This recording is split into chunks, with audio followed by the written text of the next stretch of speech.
أعوذ بالله من الشيطان الرجيم بسم الله الرحمن الرحيم والصلاة والسلام على رسول الله وعلى آله وأصحابه أجمعين رب اشرح لي صدري ويسر لي أمري واحلل عقدة من لساني يفقهوا قولي أما بعد. We begin by praising Allah Azza wa Jal, Lord of the Alameen, which is mankind, jinn, everything that exists, and we bear witness that Muhammad sallallahu alayhi wa sallam is his slave and his messenger. My dear brothers and sisters in Islam, Assalamu alaikum wa rahmatullahi wa barakatuh.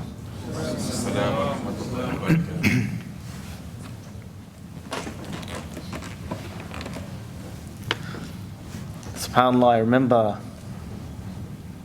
once listening to a story of two men in the marketplace, and the Khalifa's wife, the Khalifa, the ruler of that time's wife, was walking through this marketplace as those people were sitting there making dua. And she listens to the two men. One was making dua, "Oh Allah Azza wa Jal, provide for me, give me rizq from your fadl, from your generosity." And the other man was saying, "Oh Allah, provide me with rizq." So he's still turning to Allah, but provide me with rizq through the fadl of the royal family, through the generosity of the royal family.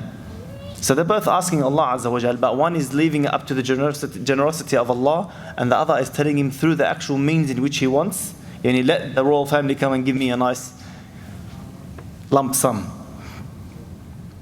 So this lady heard what this man was saying, and she went home and she goes, "You know what, man? That guy is asking Allah, I'm going to help him, but the other guy is asking us." So what she did, every single day, she would give the man who's asking Allah for provision, 2 dinar. And she would give the man who's asking her family for provision a chicken. But inside that chicken, she'd put 10 dinar. Inside that chicken, when they eat, she wants him to be surprised and happy. When he eats, he opens that chicken, he finishes that chicken, and there's 10 dinar in there. So this went on for 10 days. And then she comes to those two men in the marketplace. She looks for the man who asked for her generosity. She comes up to him. She goes, "How did you like the gifts?" He goes, "What gifts?" She goes, "The gifts." He goes, "The chickens?" She goes, "No, the 100 dinar. Every day 10 dinar in the chicken." He goes, "What 100 dinar? I was receiving chickens." She said, "Every single day, I'd give you that chicken. I'd put 10 dinar in there. 10 days, it's 100 dinar. He went, "Oh my God." He goes, "What's wrong?" She goes, "Every day." He goes, "Every day when I received that chicken, I was selling it to the other guy for 2 dinar.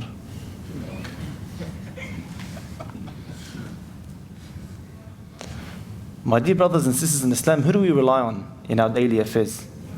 Every single day. Whenever we're sick, we're happy, we're healthy, we're content, we're upset, we're angry. At work, at home, in our studies, in our marriages, looking for a spouse, whatever it is, who do we rely on? When I get that headache, do I run straight to the cabinet, Panadol, we're out there? Or do I turn to the one who created the sickness and the cure? And then I take the Panadol. A'akal wa tawakkal. You still take the Panadol. But you turn to the Creator first before you turn to the creation. You know, subhanAllah, we've been doing, it's not supposed to happen like this, and they promised me once every 3 months, but for some reason I keep getting these Mondays, and now I've got a Thursday. Alhamdulillah, may Allah reward the brothers and the mashaykh. We spoke first about the fear of Allah, and then we spoke about the mercy of Allah. This is a follow-up to those, because that very same verse that we started off with in the fear of Allah was وَمَنْ يَتَّقِ اللَّهَ يَجْعَلْ لَهُ مَخْرَجًا. He who fears Allah Azza wa Jalla, Allah will find a way out of every calamity for him. وَيَرْزُقُهُ مِنْ حَيْثُ لَا يَحْتَسِبُ. And He'll give him provision from ways he never even imagined. He who fears Allah. What does fear of Allah mean? Fear of Allah just means being conscious in everything you do, obeying what He ordered and staying away from what He forbid. That's what fearing Allah means. So do what He ordered you to do and stay away from what He forbid. Allah is promising a promise from Allah. You know what a promise from Allah means? It is easier for Allah to destroy the heavens and the earth and all of us in there than to break His promise. Allah is promising me and you that he who fears Allah, Allah will find out a way of for him out of every calamity he ever falls in. And on top of that, He'll give him provision in ways he never even imagined. Like this chicken man. But the verse doesn't stop there. And that's our topic today. Then Allah Azza wa Jal says in that very same verse, the next part, وَمَن يَتَوَكَّلْ عَلَى اللَّهِ فَهُوَ حَسْبُهُ. And he who relies upon Allah, Allah is promising him that he will never need anyone ever again. That's it. The verse says, فَهُوَ حَسْبُهُ. He will suffice him. He will be enough for him. He will never need anything. She will never need anything ever again. A promise from Allah Azza wa Jal. So are we really turning to Allah Azza wa Jal and trusting in Him in all of our affairs? We will walk around, subhanAllah, every day. How am I going to make money? How am I going to make ends meet? Brother, sister, it's in Allah's hands before you were even created. It's written. Why are you worrying? What's going to happen is going to happen. You might as well thank Allah for it. You know what's the worst thing that you could hear? Is something which reaches kufr. If he really means it. When you walk up to a brother and because he's worrying and struggling or he's just greedy, whatever it is, to make ends meet or to make money, brother, lying, stealing, cheating, roaring people is haram. You know what he tells you? That's the only way I can make money. Allahu Akbar. Allahu Akbar. Is roaring, lying and cheating and stealing now the Razzaq instead of Allah? Allah Azza wa Jal is the Razzaq. Allah is the one that provides. Not the lying, not the cheating, not the roaring, not even the working. Allah Azza wa Jal is the one that provides. Or you see that sister walking down the road, that mother, jilbab, abayah, very respectable, very... Next to her is her daughter, half naked. Look, sister, what's going on? Allah doesn't make sense. You're her mother, you're a role model. Talk to her, speak to her, cover her up. You're getting the sin as well until she's of age. What do you mean? How is she going to get married then? Allahu Akbar. What do you... Is her half nakedness what brings the nasib, or is it Allah? Like, who's it going to bring anyway? What nasib is that going to bring anyway? Is it going to bring someone who's intending good? Why are we not trusting in Allah Azza wa Jal? What about that brother or that father? That you always hear this, especially with the older generation. Dad, doing this way is haram. It's not right. Allah Azza wa Jal said in the Quran 1, 2, 3. No, but what are people going to say about me? Allahu Akbar. What are people going to say about me? Don't you trust in Allah? Don't you know Allah Azza wa Jal said through the Prophet Muhammad sallallahu alaihi wasallam that he who displeases Allah to please the people, Allah will be displeased from him and He will make sure the people are displeased from him. And he who pleases Allah at the displeasure of people, Allah will be pleased from him and He'll make sure the people are pleased with him. Why don't you trust in Allah? Why is your culture more important than Allah? My dear brothers and sisters in Islam, Allah Azza wa Jal linked trusting in Him to Iman. The one who doesn't trust in Allah is lacking in his Iman. وَعَلَى اللَّهِ فَتَوَكَّلُوا إِن كُنْتُمْ مُؤْمِنِينَ. Trust in Allah if you truly believe. He linked trusting in Allah to belief. I'm going to say something a bit weird now, yeah? Brace yourselves, yani. Why should I trust in Allah? Don't tell me Jannah, don't tell me Jahannam, don't tell me even belief in Allah, don't tell me Islam, kufr, leave all that aside. Let me be greedy. Why should I trust in Allah? What's in it for me? My dear brothers and sisters in Islam, if we truly believe in Allah in the first place, then we believe He's the all-knowing. Habibi, we have no idea what's going on in our lives and what's going to happen in the future. No clue whatsoever. Man, some things that we even know they're harming us, how hard do we find to stop it? You know that bag of chips you have before you sleep? Like every single day you say you're not going to do it. Like every morning you wake up, you feel like the grease is up here and you still get it. You know that phone? Like you know it's destroying your life. You know it's stopping you from achieving your greatness. You know it's ruining your family. I can't get off it. Gaming today, gaming has been recognized by the World Health Organization as a disease. Gaming. Kids are dying on their computers, man.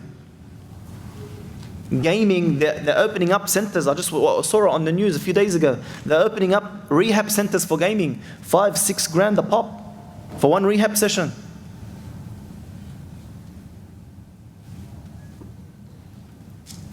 Now we have no clue what's happening.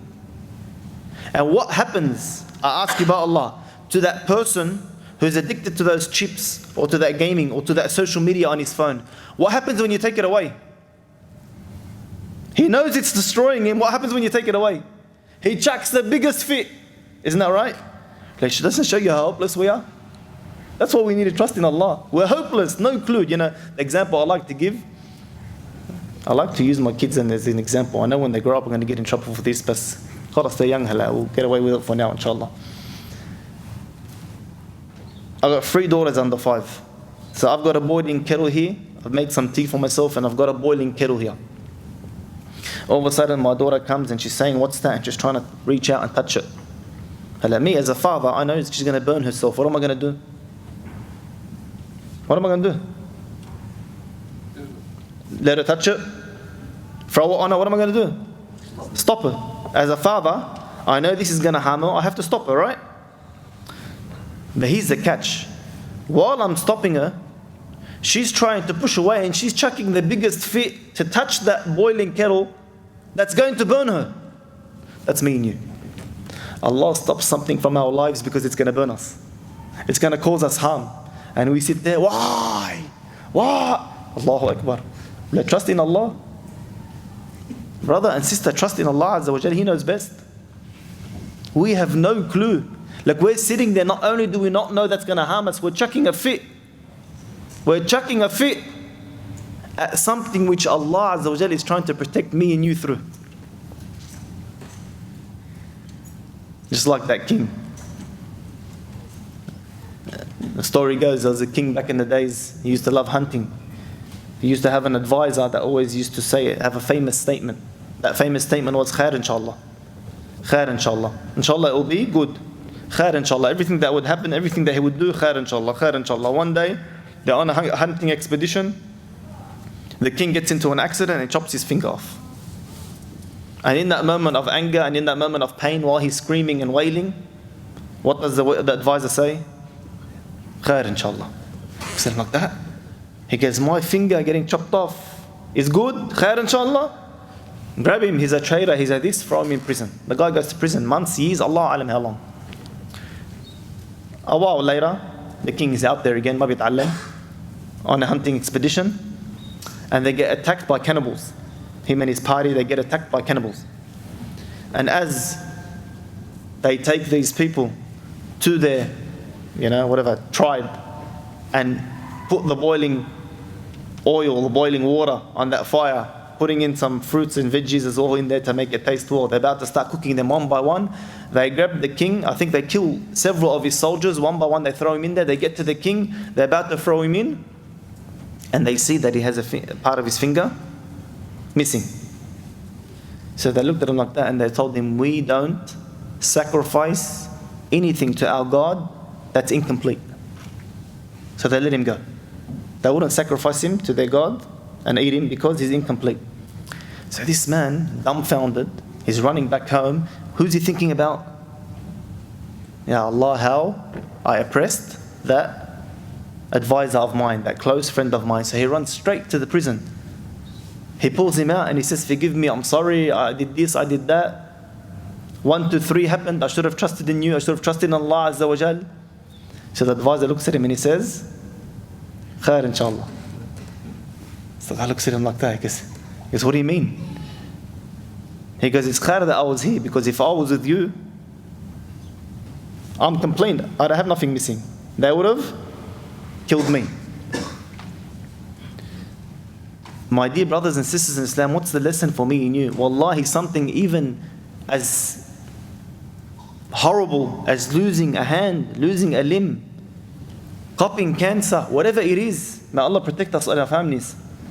Whatever it is, all that is khair from Allah Azza wa Jal. Just trust in Allah Azza wa Jal. Man, it's going to happen either way. You might as well be patient, thank Allah and get the reward for it. It's going to happen either way. Trust in Allah Azza wa Jal, and if Allah is promising that He will suffice you, you will never need anyone or anything again. Instead, what do you mean you do? You know, we've all heard the story of Musa and Khidr, right? We've all heard it. Jumping on the boat and then after giving... Do you remember that? Let me put a bit of a twist on the story. Let's look at it from a Lebar perspective, yeah? I know there's not only Lebars here, but just bear with me. So Musa alayhi salam and Khidr get to, after their travels, as they're traveling, they get to a river. They can't cross that river. They need a boat. They look around. They find the old fisherman. This man, he's very poor. He survives. Him and his family survive off this boat. They ask him, can you lend us the boat to cross the river? The man, doing a good deed, he says yes. They jump on the boat that this man's livelihood and his family's livelihood depend on. They jump on this boat. As they're traveling to the city, to the other side of the river, Al-Khidr grabs a big pole and he puts a hole in the boat. And Musa alayhi salam, he goes nuts. What are you doing? They helped us, they done something good to us. And you repaid them by destroying their boat. Isn't that right? And he couldn't be patient another 2 times until Khidr told him to leave. And the Prophet ﷺ told us, thousands of years later, that may Allah have mercy or forgive Musa alayhi salam. If only he was patient, Al-Khidr would have revealed to him the secrets of the world. But he couldn't be patient. He couldn't be patient. Let me put a bit of twist on it. Imagine the bloke who lent him the boat. He goes, you know what, I need this boat, I'm living off it, my family's living off it, we're going to die if anything happens to this boat. But you know what, he needs a lift, give him the boat. Hello, we know how the story goes, right? When Al-Khidr finally tells Musa why he did it, he tells him that was actually a mercy for them. How? Because there was a king who was at war with another king. And he was going around stealing all the boats of the people to make up his fleet, his army. So if he saw this boat in good condition, he would have taken it and the fisherman and his family would have died. He ends up putting that hole in it, so when the army have a look at the boat, they see it damaged, they don't take it for war. Alright? Now let's look at the bloke that lent him, the fisherman that lent him that had. Any other Arab, what would he have done? If you lent your car to someone, like it's on the floor, it won't even make it to his job site, and he brings it back with a scratch, there's 1 million scratches on there, huh? What would you do? Abu, Ummu, Juddu, and isn't that right? He would chuck the biggest fit. Can you imagine this guy did that? Imagine as a punishment, Allah would have allowed the army to take his boat at the end because he didn't trust in Allah. Because he didn't think, Wallah, I'll never lend my car, it will never leave my yard without me being in it. I'm going to make him pay for it, and it's the newer model command. But this man trusted in Allah Azza wa Jal. And Allah Azza wa Jal saved his boat and saved his family because their livelihood depended on it. You know, Anas Yaghmour, brother Anas, he leads the prayer here sometimes. He's studying medicine at a university in Newcastle. This story he found in the medical journals. Like this story is written in the medical journals when you study to become a doctor. Medical journals, documented. He goes, the story goes that there was a doctor amongst all the other doctors they used to believe in Allah. Not specifically Allah, a God. And she used to believe that everything happens for a reason. And all the other doctors, they were atheists. Every time something would happen, she would say everything would happen for a reason. Everything would happen for a reason. And these other doctors, they were getting agitated. They're atheists, they don't believe in God. Come on, man, you're a doctor and you still believe in... We're the ones who save people. We're the ones who give life and take life away. That's what some doctors believe. They give life and they take it away.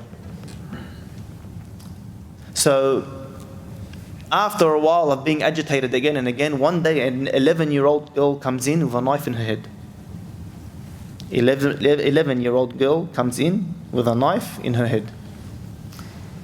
Now these doctors saw her first and they jumped on it. They went looking for that other doctor. Come here, tell me. Everything, Mrs. Everything happens for a reason. Tell me, what's the reason for this? 11-year-old girl, young innocent girl, not even reached puberty yet.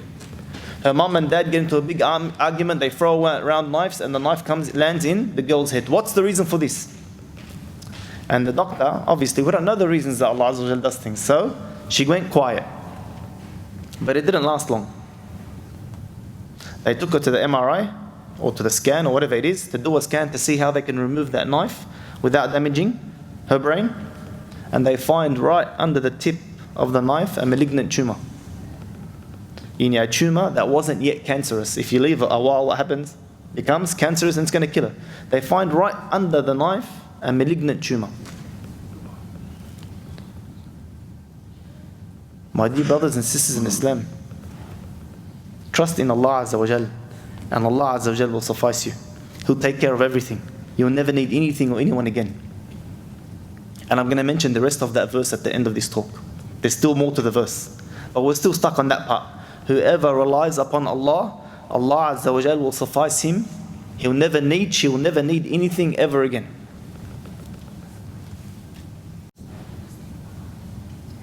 You know how many sisters have ruined their lives because they can't rely on Allah? They rely upon themselves or their own emotions. That sister that's walking around half naked, that one I was talking about with the mother. I ask you by Allah, is someone that's going to bring her any good going to come and ask for her hand? Who's going to ask for her hand? Someone who's looking for that. Someone who, as soon as he's over her, 6 months in, he's looking for the next one. The next half naked one. I remember a sister sitting there crying after telling me her story. Years ago, a young sister, she was only 14 or so. Wallahi, she said this from her own mouth. I'm not making this up. She said this from her. She goes, Wallahi, I rejected the best guy. No, I think she was 18, not 16, 14. I rejected the best guy. Why? Because she was in a haram relationship. Now that she found out what the guy really wanted and what he was doing to her and playing her for 2 or 3 years, it wasn't a short time. You should have seen the messages and the things he was asking for. And she was dumb. That's it. Blinded. She regretted that she gave up or she rejected someone who came knocking on the door, asked for her hand with respect and wanted to take her as his wife in honor. A few weeks ago we had a case in one of the universities, without mentioning names, of a sister that's been abused physically, mentally and sexually by a Muslim guy. Muslim sister. Physically, mentally and sexually abused. She wasn't the first one. She was number 7 or 8 in a row. She was number 7 or 8 in a row. So this guy deserves to go to jail for what he did. But do you think that sister's going to come forward? Just like the 7 before her, she's not going to come forward. Why? If she comes forward and puts that allegation, everyone in her family and community are going to know what she's been doing. She's been out there sleeping around, boyfriend, girlfriend, and so on. Who's going to ask for her hand anymore? But why did this happen? Because she didn't trust in Allah Azza wa Jal. She didn't turn to Allah. She didn't ask Allah to send her someone that's good for her. She took matters into her own hand. Basically what she said, and astaghfirullah al-azim, obviously she didn't mean this, but indirectly what she's saying is, Ya Allah, sit this one out, I'll take care of it. I know what I'm doing. To Allah, who told us to have modesty, to have shame, not to have any haram relationships, not to, on social media, to do 1, 2, 3. She said to Allah, indirectly, don't worry about it, I've got this. How can you do that? Wallahi, forgive me Martiya. Just today, my wife went for her PEAS exam. She failed. Before I found out she failed, I'm walking down to find out the result.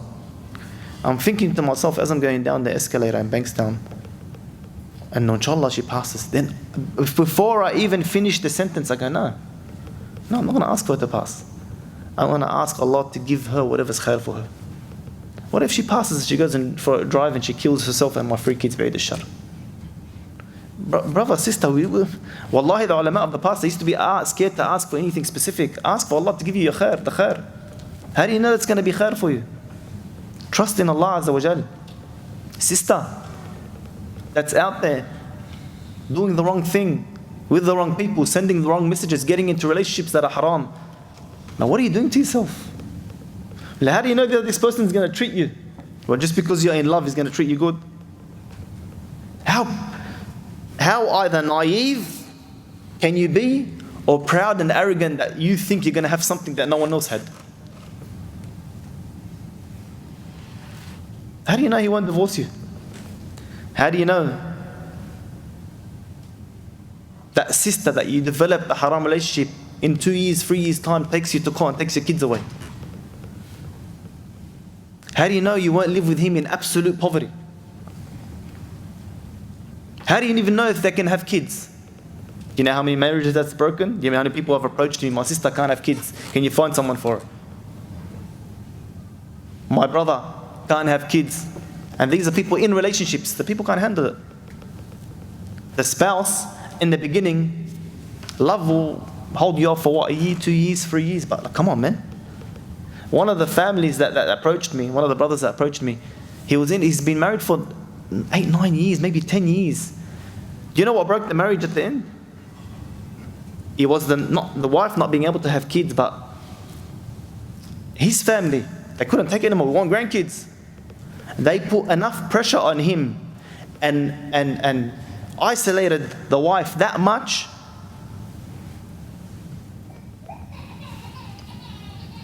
Sister, how do you know that this person you marry won't have an accident? And then you spend the rest of your life looking after him like a baby instead of him looking after you. How do you know that sister you developed a haram relationship with doesn't end up getting a disease and leaving you stranded with 4 or 5 kids later on down the track? How do you know that brother won't have mental health issues? He ends up coming home and beating you and the kids. And I'm not even saying because he's a bad bloke, because he actually has mental health issues. How do you know he won't die and leave you behind? With debt, because he's bought a house on riba, or because he's done, or because he's done, or because he's done. Because you never trusted in Allah Azza wa Jal. You never let him give you what was right for you. My dear brothers and sisters in Islam, وَمَنْ يَتَوَكَّلْ عَلَى اللَّهِ فَهُوَ حَسْبُهُ. Whoever relies upon Allah, then Allah will be sufficient for him. She will never need anything again. Listen to the rest of this verse. إِنَّ اللَّهَ بَالِغُ أَمْرِهِ. Indeed, Allah will accomplish His purpose. My dear brothers and sisters in Islam, wallahi, if the whole world got together to change something Allah has written, they'll never be able to change it. Exactly what Allah has written is going to occur. Trust in Allah. Exactly what Allah has written to the letter will occur. Trust in Allah Azza wa Jal. What does Allah Azza wa Jal end off that verse with? قَدْ جَعَلَ اللَّهُ لِكُلِّ شَيْءٍ قَدْرًا. Allahu Akbar. And Allah Azza wa Jal has already set for everything a decreed extent. Everything's already set in stone. The drops of water you will receive in your life is already written. The amount of heartbeats you have is already written. You'll have in your life. You know the blinks of an eye? Allah has decreed the number of blinks of an eye you're going to get in your life. Let alone your wealth, your health, your family, your kids, where they're going to end up. If Allah knows the tree, the leaf that falls, the number of leaves on this earth, the number of grains of sand, Allah Azza wa Jalla has decreed everything. And everything will go according to plan. Wouldn't you rather trust in the all-knowing than in me and you who don't even know we're going to get out of here alive today? We don't even know if we're going to finish this talk. I don't even know if I'm going to get through what I prepared. Isn't He worthy of being trusted and relied on? Don't we say, Hasbi Allah, وَنِعْمَ الْوَكِيلُ. What does حَسْبِيَ Allah mean? Allah is sufficient, Allah is enough for me. وَنِعْمَ الْوَكِيلُ. And who better to rely on than Him? But do we mean it? Do we say that dua when we wake up in the morning? Allahumma ya hayyu ya qayyum. Oh Allah, the ever living. Al-Qayyum is the one who is in control of everything. Al-Qa'imu bi kulli shay. Bi-rahmatika astaghith. I ask you by your mercy. فَأَصْلِحْ لِي شَأْنِي كُلَّهُ وَلَا تَكِلْنِي إِلَى نَفْسِي طَرْفَةَ عَيْنٍ. Allahu Akbar.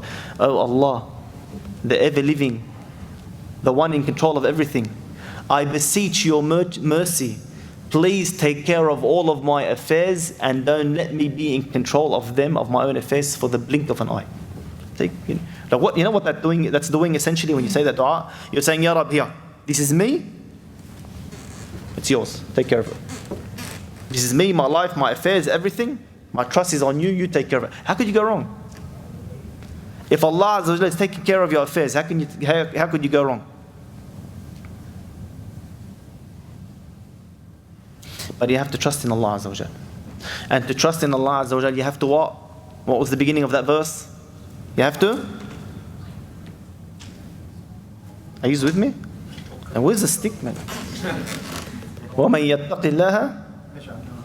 The one who fears of Allah Azza wa Jalla. Do you know they go hand in hand? You can't trust in Allah Azza wa Jalla if you can't trust in Allah if you don't fear Him. Why? It's the ones who don't fear Allah, they're the ones who can't trust in Him. Yani, if I'm out there lying and stealing to make rizq because I can't trust in Him, what's lying and stealing? Is that fearing Allah? So because I'm lying and stealing and cheating to make that money, what's the consequence? And the inability to trust in Allah, they come hand in hand.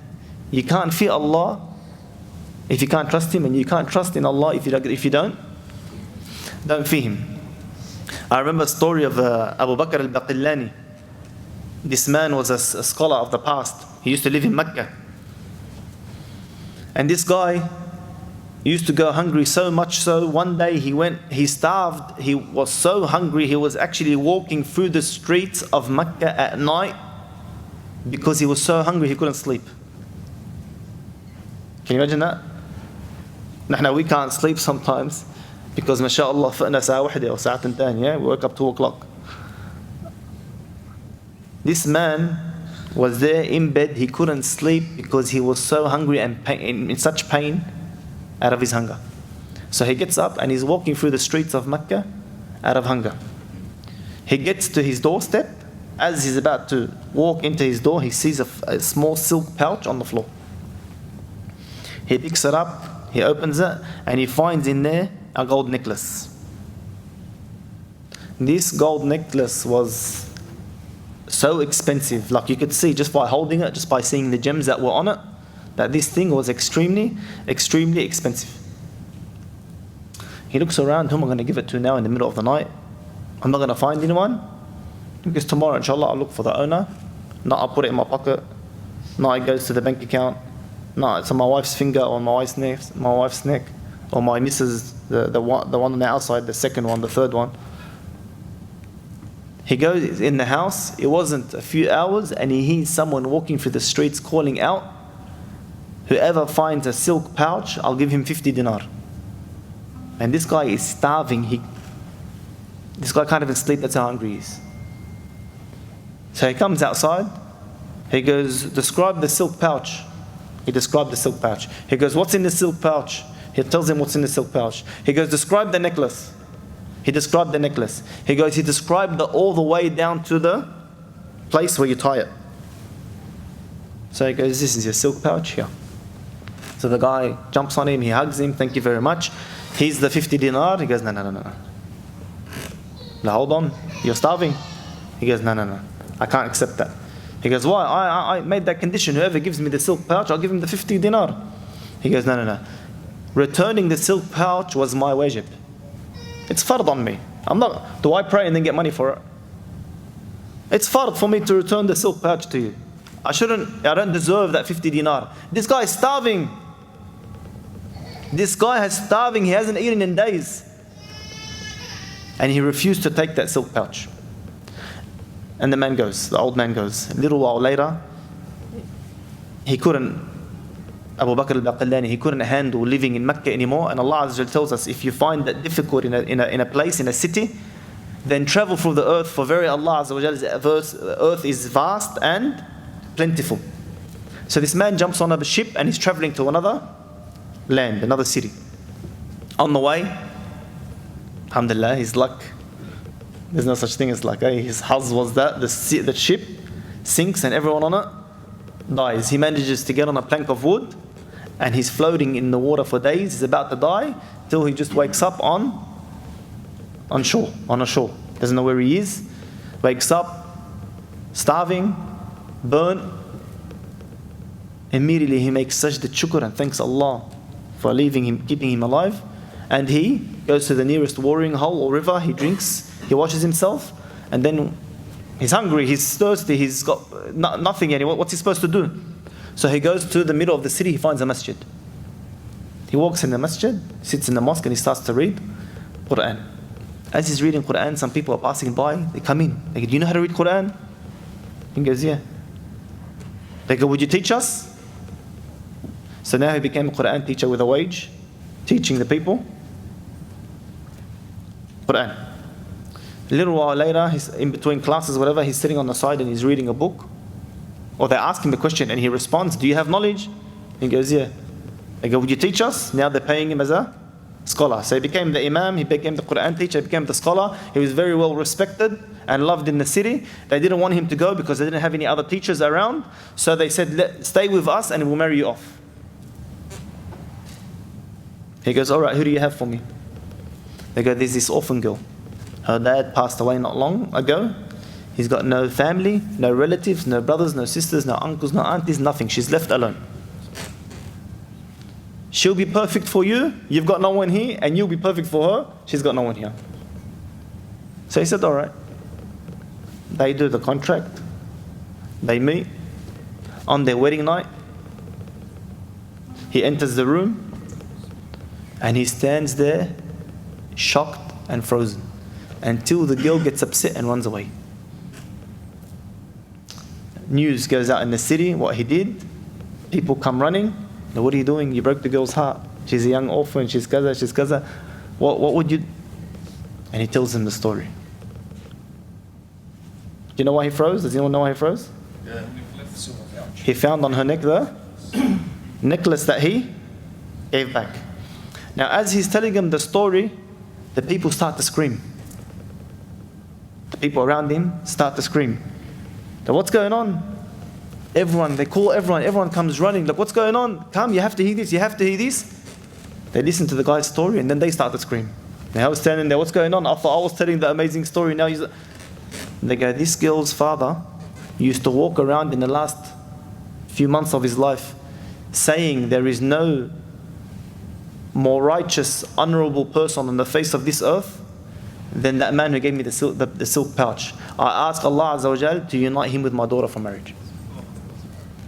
After he died, Allah Azza wa Jal united them in marriage. After he died, Allah accepted that dua.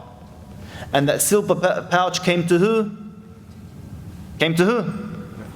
Shows to him. It's his wife's. Harishak, you want to take the orphan girl's money, come on? I set you up, sorry. I knew someone was going to say that. It was his wife's. So the story doesn't end there yet. He still hasn't got the what's it called? The necklace. So he marries this lady. They have 2 boys. A few years a few years pass, and the lady dies. His wife dies. Who inherits the what's it called? The necklace? The boy. All of them, come on, relax. Don't go the opposite ends. He went straight to the man, they went straight to the boy. So they inherit it together, right? The boys, his sons, and himself, right? The story doesn't end there. He still doesn't have the necklace. Both his sons end up dying before him. And who gets the necklace? He gets it, and at the end of his life, he sells it for 100,000 dinar. What could he have got from the beginning if he actually gave it back? If he actually took it, it was 50. What did he sell it for? After marriage, kids, he ended up selling it for 100,000 dinar. Whoever relies upon Allah Azza wa Jal, Allah Azza wa Jal will suffice him. Allah will be sufficient. Allah will be enough. She will never need anything again. One of the scholars of the past, Hatim al-Asam, this man was a righteous man of the past, a scholar, but again, he was very poor. He had a wife, he had a daughter, and I think 2 or 3 boys. They used to live on the outskirts of the city, very poor, yani barely enough to survive and get by. My dear brothers and sisters in Islam, I'm telling you stories of actual ulama, of actual people who are known and recognized and recorded in the past. It's not something like, anyway. So one day he gets an opportunity, I think someone maybe, whatever, he gets an opportunity to go to Hajj. He brings his family together. Oh, my wife, oh, my daughter, oh, my sons, I got the opportunity to go to Hajj. What do you think? The wife on attack. The sons will never let you go. We can't even survive while you're here and while you're working here and there. We can't even get by. We don't even have enough food. He goes, what about you, my daughter? She goes, I believe you should get up and go. Allah Azza wa Jal has invited you to His house. Accept that invitation. So the boys look at her. Mom looks at her. What are you doing? She goes, oh mother, oh my brothers, our father isn't Ar-Razzaq. Ar-Razzaq huwa Wallah. A moment of strength in Iman. Yeah? But Allah Azza wa Jal tests your perseverance. He tests if you're true to your word. At that moment, she was strong in her Iman. The father gets up and he leaves. 2-3 days later, there's no more food. Another couple of days after that, now the looks she's getting from her brothers and her mom, what did you do to us? Wait till you sleep, I'm going to strangle you. No, they didn't say that, I'm just... Right? So when she's put into this position of hardship, did she buckle? Did she run in the streets and scream? Why? Why did you do... Like we had... Now we put these things in front of our kids in the movie, these movies in front of our kids, but you know when something goes wrong, watch them do the same thing. May Allah protect our kids. She turns to Allah Azza wa Jal. She said, Ya Allah, we trusted in you and no one but you. We turned to you and no one but you. Don't forsake us. She hadn't even finished her dua. A loud, rough knock on the door. She opens the door. It was a concession of the king and a party who were out in a very long hunting expedition and they were on the way back. They had run out of water. They knock on the door. Can the inhabitants of this household provide us with water? She opens the door. She sees the king's procession. She pulls out. She's got a bowl at home. The long ones, not the deep ones. Sorry, not just the deep ones. It was also very wide. They explained that, subhanAllah, I don't know the word in it. It's a word in Arabic. So it was a long, deep bowl. It was a wide, deep bowl. In the middle, very deep. On the outside, it was thin. So she brings that full of water. There was a lot of people. Full of water. She gives it to them, and they give it straight to the king. The king drinks the water. He lets a few people drink, and then he asks, who does this family belong to? So the girl goes, this is the family of Hatim al-Asam. And the king had heard of this great scholar. So he pulls out a gold dinar, or a few gold dinar from his pocket, and he puts it in that bowl. Then he turns to his whole concession, or his whole procession, and he tells them, whoever loves me will do the same. So this lady gave them, this young girl gave them a bowl of water, and she received back a bowl full of gold. My dear brothers and sisters in Islam, Allah Azza wa Jal, the one who trusts in Him will take care of him. Dare I say, but the one who doesn't, Allah Azza wa Jal will leave him to his own destruction. We will destroy ourselves. Forgive me, man. We will destroy ourselves, won't we? How much no good do we get up to? How many bad decisions do we make?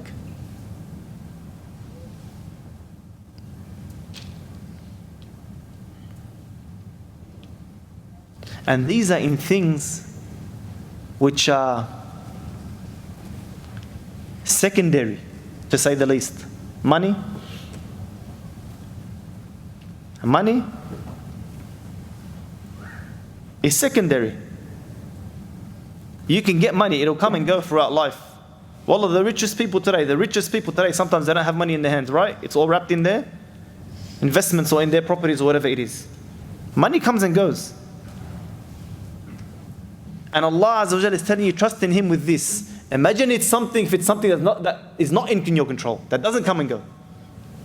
Something like your health. Something like your health.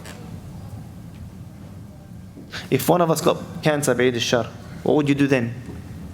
Now you want to trust in Allah because you got nothing else to turn to?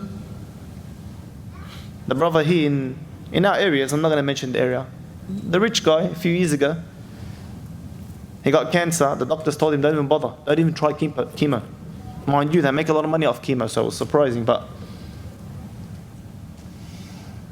he spent $800,000 for a treatment in Germany. He put all his family and the doctors that were treating him here on a first class flight to Germany to do that new treatment. He landed, got off the plane and died before he even started this treatment. At least money is secondary, but your health. I remember hearing a story from a Saudi sheikh years ago. A Saudi sheikh, actually, you know what, if you want to look it up on YouTube, Mufti Menk has translated it. Mufti Menk has translated this story into English. So if you write it, the story of the kid and the plane or whatever, you'll find that on YouTube.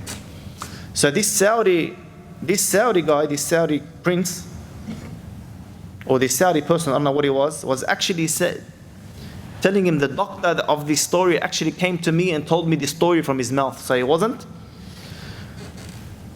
So what had happened was, there was a very famous doctor, I don't know what he was, a surgeon or something, only like one of 7 in the field in the world, he was something very big, and to get to him, you need months upon months or years of appointments. So one day this doctor is called, I think it's from India or something like that, Pakistan. He was called to a city to give a conference because he's at the top of his field in the world. So he was giving a conference in that city. He said, we jumped on the plane, and as we're driving to that city, the clouds pick up, a storm brews, the lightning strikes, it hits the wing of the plane, and we come crashing down into a huge farm, a huge field. So they were able to land the plane somehow. He gets out of the plane, they're shocked they survived. He looks around, he realizes they're only a couple of hours drive out from the city where he's supposed to give the conference. Manages to, I don't know, get a cab or get someone to come pick him up, or someone close by, whatever it may be.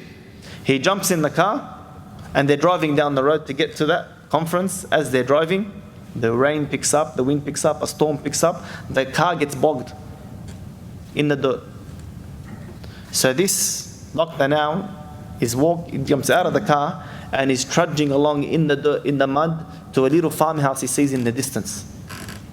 They enter the house, they get to the house, they knock on the door, old lady opens the door.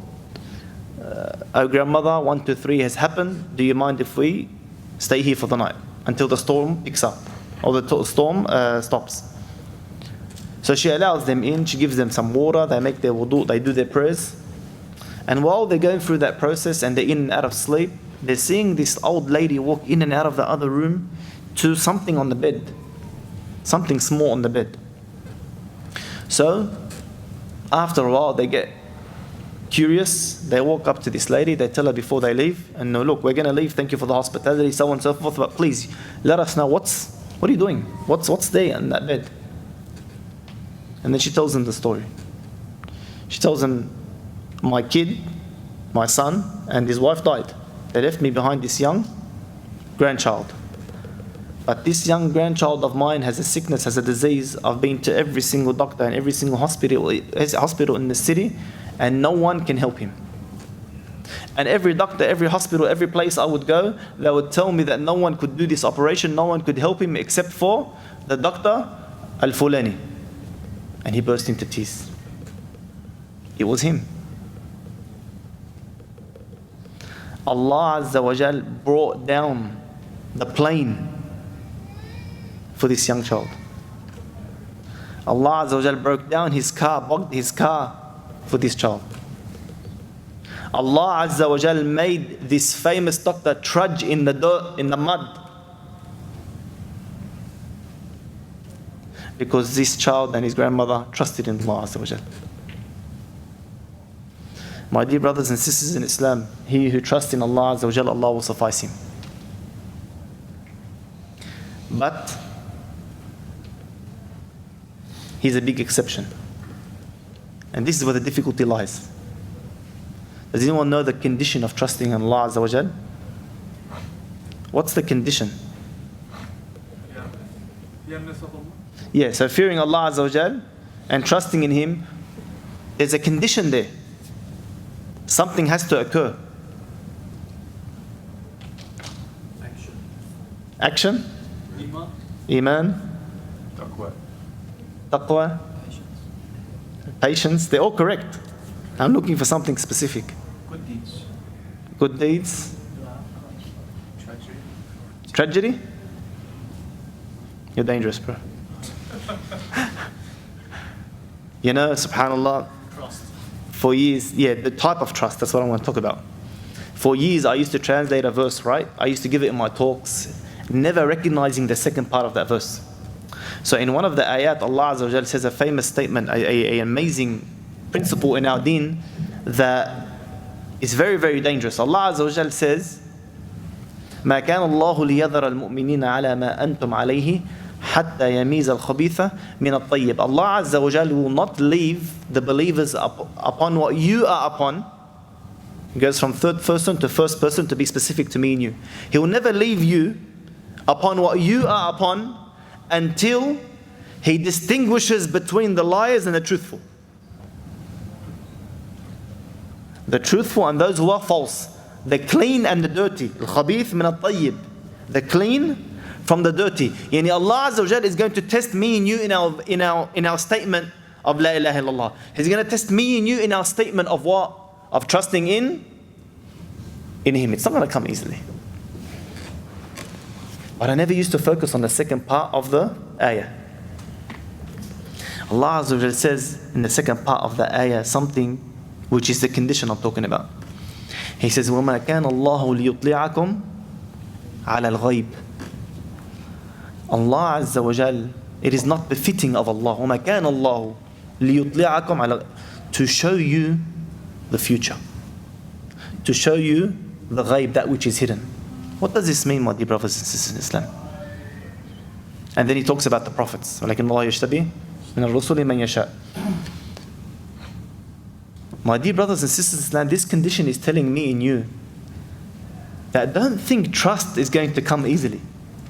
I'm not going to show you what the outcome is going to be so you can trust in me. You have to trust in me not knowing what the outcome is. You have to trust in me even though you think that which you have to do is wrong or bad for you. Allah is not going to show you the future. Allah doesn't tell you, obey your parents now, and then He shows you, if you don't, in 10 years, a big calamity is going to happen in your life. No. Allah wants you to trust in Him. You trust in Him, He'll save you from that calamity. You don't trust in Him, brother, you did it to yourself. Allah's not going to show you the future. Allah tells us to do work in this way. What do I mean? A lot of people today, a lot of brothers today will tell you someone who doesn't take riba is a fool. Why should I bring a partner in? I bring a partner in, I have to split the wins up 50%. Yeah, 50-50. I go to the bank, I borrow the same amount of money, I give him 8%, I take the other 92. It's smart. Doesn't that seem logical? Doesn't it seem to make sense? Allah is still telling you, I will destroy the riba and I'll make the sadaqat flourish. Are you going to trust in Him or are you going to trust in the logic?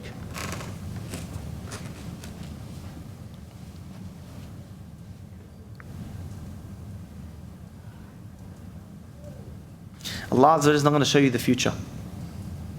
He's not going to show you what's going to happen by taking this decision. He wants you to trust in Him unequivocally. No conditions, no strings attached. And that's when He'll suffice you. That's when He'll make sure you'll never need anything again. We all believe the Prophet ﷺ when he said, never would your wealth decrease when you give sadaqah. Yeah? Don't worry, I'm not giving no one nothing. I'm just telling you from now. Yeah? I've got money in my wallet. If I take out this 20, has my money decreased or not? Logically, practically, it's decreased. But Allah Azza wa Jalla is telling you, this 20 you took out and you put it in a sadaqah box, it didn't decrease your wealth. Are you going to trust in Allah? Are you going to trust in what you just saw? I'm taking it back, yeah? That's the condition. When you think taking this job opportunity seems to make you, you know what? Going for this haram job is making me, the boss is telling me I'm going to pay you 150 grand a year. Then taking this halal job, he tells me 50 grand a year. What seems to make you more? Am I going to trust in Allah when He tells me this job won't bring you barakah, it will harm you, and this job will be good for you?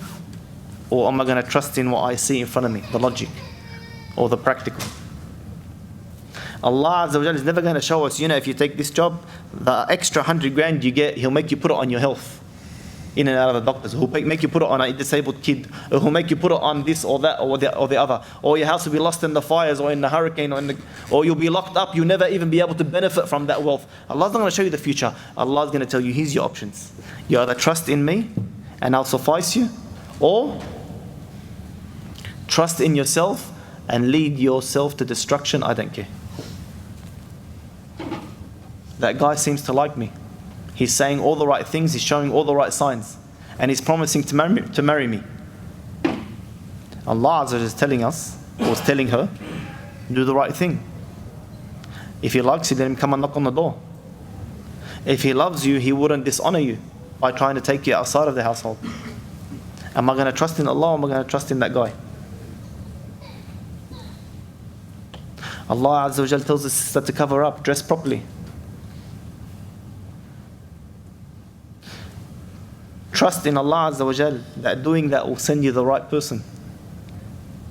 Or reveal whatever you want to reveal to people who you would probably never see, to impress, to please the eyes of people, to get attention from people you'll never even see again. You don't even know them. But Habibi, depending on the type of bait you put on that fishing rod is what you're going to catch. So what type of bait are you, and what are you trying to catch? Then Allah Azza wa Jalla speaks about the prophets, and basically Allah Azza wa Jalla is saying that He chooses whichever of the prophets He wills. Basically, continuing on from that verse before, from the second part, which means that the prophets that He chose are the ones who could trust in Allah Azza wa Jalla unequivocally, no strings attached, no compromises, nothing. And we know what? How many prophets do we have to mention? The Prophet ﷺ puts his sword on the tree and he goes to sleep under it. No one around. A man walks up to him. He sees him by himself. He goes, my perfect opportunity. He walks up, grabs the sword of Rasulullah ﷺ, puts it at the neck of Rasulullah, and he says, who's going to save you now? What's the Prophet ﷺ going to do? Is he going to call out to Allah or to his companions? He's got armies. All he says is Allah. The man freezes in his spot and the sword falls out of his hand. The Prophet ﷺ picks up the sword, puts it at his neck. He says, who's going to save you now? The man says, no one, Ya Rasulullah. And the Prophet ﷺ lets him go. Musa alayhi salam, the Prophet who was strength and a body, but he was very, very shy and humble. He never used to take off his clothes. He never used to reveal himself. The Jews at the time, they used to swim naked. They used to bathe naked together. Musa alayhi salam never used to take off his robes. His own people, you know what they started saying about Musa alayhi salam? they started saying that Musa alayhi salam, and it's in the Quran, this is a tafsir of the Quran. They started saying that Musa alayhi salam has a disease that's very private, to say the least, in his private parts. They used to say, mock him behind his back and say he has a disease in his private parts. You know what Allah Azza wa Jal did? Musa alayhi salam goes bathing in private. He takes off his clothes, he puts them on a rock, and he starts to bathe in private. He finishes his bath, he comes out to put on his clothes, the rock gets up and runs. And Musa alayhi salam is chasing that rock. Where does it run? Right into the middle of the marketplace in front of all the Jews. When they see the form and structure of Prophet Musa alayhi salam, it shuts them up immediately. Allah Azza wa Jal defends the ones who trust in Him, the ones who believe in Him, the ones who fear Him. That's far-fetched. They're prophets.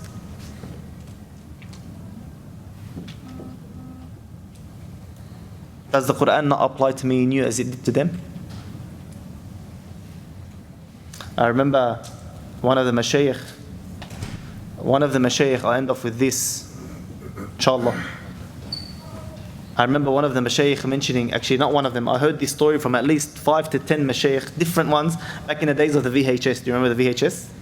I think I still got those, my mom's still got those videos somewhere. So back in the days I used to watch lectures on VHS. I wasn't on YouTube, وَلَا مَنْ يَحْزَنُونَ.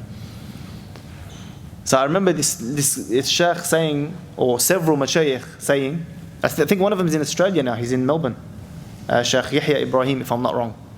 Anyway, he was mentioning a story of a young girl, university student, who catches a late train home once a week. So once a week she has a late class, she has to catch the late train home. One day she comes out of her class late and she's going to catch that train and she doesn't want to miss it. You know, if you miss it at night, you're stuck half an hour, 40 minutes for the next train. So as she's running to try to catch that train, she realizes she's about to miss it, so she tries to cut through an alleyway to get to the train station quicker. Middle of the alleyway, no one around. She's running through the alleyway. As soon as she gets to the middle of the alleyway, she sees a man standing there by themselves. He can do anything. And she starts to panic, but she turns to Allah. Not, yeah, my cousins, yeah, my bros, my this, my that, no. She turns to Allah Azza wa Jal. She said, as soon as I got right up to him, this man turned around and faced the wall. And she walked past. A few days later, she's watching the news. She finds out a girl gets raped in the alleyway a few minutes after her. She goes to the police, she tells them the description of the man. They catch him, they bring him in, they bring her in to identify him. She says, I'll identify him on one condition. They go, what? They go, let me talk to him. I just got to ask him one question. So they accept. She goes in. She goes, do you remember me? He goes, yes. She goes, I just got one question for you. She goes, why did you attack that lady and not me? And I walked 2 minutes before her, 3 minutes before her in the alleyway. Why her and not me? The man looked at her and responded. He goes, how could I have laid a finger on you when you had 2 men, one on either side, 5 times your height? He who trusts in Allah Azza wa Jal, Allah will suffice him. Allah will take over everything he needs. Allah will make sure he never needs anyone or anything. She never needs anyone or anything again. So my dear brothers and sisters in Islam, fear Allah and trust in Him. Fear Allah and trust in Him in your studies. Fear Allah and trust in Him in your work. Fear Allah and trust in Him in choosing a spouse. Allah told us what to look for. Brother, sister, don't think you're going to look for something else and get any good. Wallah, you're kidding yourself. Fear Allah Azza wa Jal and trust in Him in your marriages. He's the only one that will keep your hearts close together and in love and in mercy. Fear Allah Azza wa Jal and trust in Him in raising your kids. Fear Allah Azza wa Jal when you're sick and when you're healthy. Trust in Allah when you're happy and you're sad. Fear Allah and trust in Him when you're rich and you're poor. And I promise you, based on the promise of Allah, that Allah Azza wa Jal will look after you. He'll find a way out of every one of your problems. He'll make sure He gives you provision from ways you never imagined. And He'll make sure you need no one ever again. I ask Allah Azza wa Jal to make us of those who fear Him. I ask Allah Azza wa Jal to make us of those who fear Him in public and in private. And I ask Allah Azza wa Jal to make us of those who trust in Him. I ask Allah Azza wa Jal to make us of those who trust in Him to the extent we reach complete conviction. Complete conviction. And we can turn that trust into action. Ameen. And I ask Allah Azza wa Jal to elevate us to that love and that fear and that trust. Ameen. سبحانك اللهم وبحمدك نشهد أن لا إله إلا أنت نستغفرك ونتوب إليك.